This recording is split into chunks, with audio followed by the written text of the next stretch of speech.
आज जिस शेयर के बारे में बात करने जा रहे हैं उसने लगभग अगर हम 1 साल की देखें तो 1 साल में बेहतरीन 19% का रिटर्न दिया है।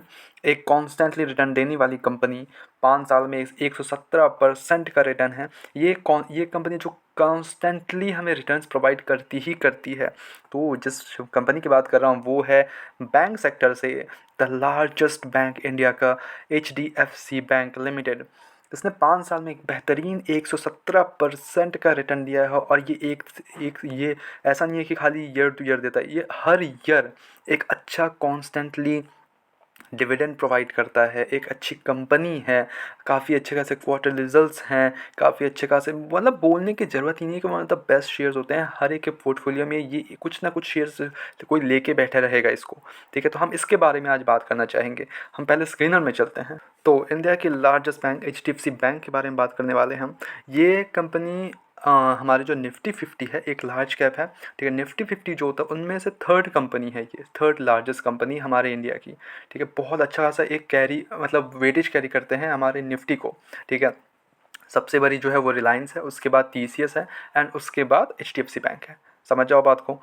ठीक, अब यहाँ पे बहुत लोग मतलब इन्वेस्टेड हैं इस कंपनी में, मैं जानता हूँ सबके पोर्टफोलियो में होगा ये तो। ठीक है, पोर्टफोलियो में तो मैं क्या बोलूँगा, सबके पोर्टफोलियो में क्या मतलब अच्छा खासा वेटेज कैरी करता है हर एक के पोर्टफोलियो में ये। तो मार्केट कैप अगर देखें तो हम इसको ज़्यादा एनालिसिस नहीं करेंगे बिकॉज सबको पता है one of the best company है, तो इसमें बस लेके बैठना है। और ठीक है, तो कितना डाल सकते हैं वो आपके ऊपर डिपेंड करता है। ठीक, हम ये देखेंगे कि यहाँ से कितना अच्छा खासा ग्रो कर सकता है। ठीक है, और कितना टाइम लग जाएगा इसको ग्रो करते करते। देखो, ग्रोथ सेक्टर में बात करें तो कंपनी तो भाई प्रॉफिटेबल है, ग्रोथ से बहुत बढ़िया ग्रोथ है इसका। ठीक है, और ये सबके पोर्टफोलियो में एक मतलब होता है ना जेम जिसको बोलते हैं, क्या बोल मतलब safest investment, one of the safest investment. ये कुछ कंपनीज़ हैं जो निफ्टी 50 के पार्ट है। ये बेहतरीन बहुत पहले से निफ्टी 50 का पार्ट है और ये चलते जा रहा है यहाँ से। क्या ये बेहतरीन रिटर्न्स देता है हर एक सेक्टर में, एक अच्छा खासा डिविडेंड प्रोवाइड करता है। 1.10% का डिविडेंड यील्ड है इसका। मार्केट कैप देखें तो 13,000 करोड़ का मार्केट कैप है। करेंट प्राइस 1700 है। अपना हाई लगाया था 1800 का। अभी अपने हाई से उतना ज़्यादा गिरा नहीं है, हालांकि बहुत सारी कंपनीज़ वगैरह काफ़ी गिर चुकी है। यहाँ तक कि रिलायंस ने भी अपना फॉल दिखाया है, बट HDFC ने उतना ज़्यादा फॉल नहीं दिखाया है कंपनी ने। स्टॉक का P/E 19 है बट इंडस्ट्री P/E 10 का है। क्लियरली देख रहे हो कि थोड़ा ओवर वैल्यूड तो है। ठीक है, थोड़ा ओवर वैल्यूड तो है। डेप्ट वगैरह देखते नहीं हम बैंक्स में।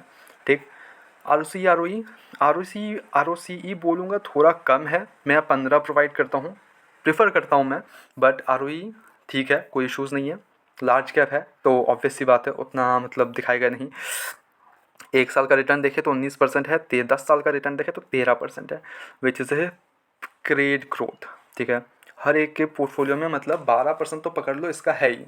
12% का तो कोई इशूज़ ही नहीं है, आपको 12% तो साल का मिल ही जाता है यहाँ से। ठीक है, अब अगर पीयर्स चेक करोगे, देखो पीयर्स में बहुत सारे बैंक्स हैं। ठीक है, HDFC, मैं ICICI बैंक को भी रिसर्च कर रहा हूँ, मैं इसका नेक्स्ट वीडियो ICICI बैंक के ऊपर है। तो प्लीज़ सब्सक्राइब करके रखो चैनल को ताकि वो अपडेट्स मिलते रहें मैं जो भी डालता हूँ। अब अगर इसके क्वार्टर्स चेक करें तो रेवेन्यू में ग्रोथ है। ठीक है, इंटरेस्ट एक्सपेंसेस में ग्रोथ है, मतलब एक्सपेंसेस जो है वो कम हो गया है, but at the same time जो रेवेन्यू है वो ग्रोथ में है।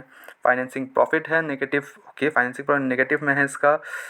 ओके, प्रॉफिट बिफोर टैक्स देखें तो इस बार ओके, इस बार में ग्रोथ है, कोई इशूज़ नहीं। नेट प्रॉफिट में ओके, नेट प्रॉफिट में थोड़ा गिरावट देखने को मिला है, बट EPS देखोगे तो वहाँ पे अच्छा खासा ही ग्रोथ है। ठीक है, year to year, quarter to quarter defined कर सकता है बिकॉज होते हैं कभी कभार, कुछ क्वार्टर्स अच्छे होते हैं, कुछ क्वार्टर्स बुरे होते हैं, कोई प्रॉब्लम नहीं है उसमें। ठीक है, बैलेंस शीट अगर चेक करें तो बैलेंस शीट में रिजर्व्स इसके पास अच्छा खासा एक रिजर्व्स में ग्रोथ देखने को मिलेगा आपको। ठीक है, एक और रिजर्व चेक करोगे तो ये कॉन्स्टेंटली ग्रो कर रहा है, अपना रिजर्व से बचा के रख रहा है, काफ़ी अच्छा खासा वो ग्रेट ग्रोथ है।